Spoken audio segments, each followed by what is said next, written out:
Hello hi. आज हम कोहरा के पकौड़ी बनावत हई नाली खातिर।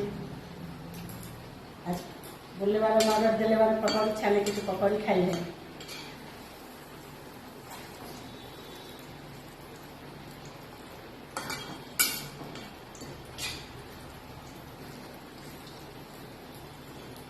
बेरा हो गई बा खाना यार गरम गरम मिली गरम गरम कहिए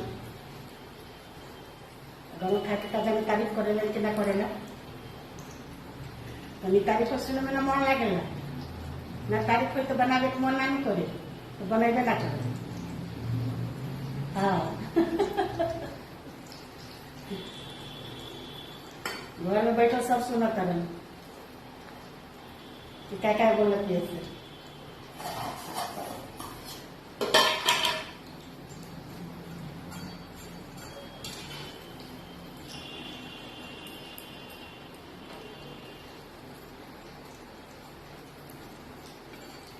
दल कैनी भात कैनी पाँच पर करवाए पकड़िया बीनन मोर पिया नाच मई रसोईया हे पकड़ी बीनन हे पिया नाच मई भोजन हे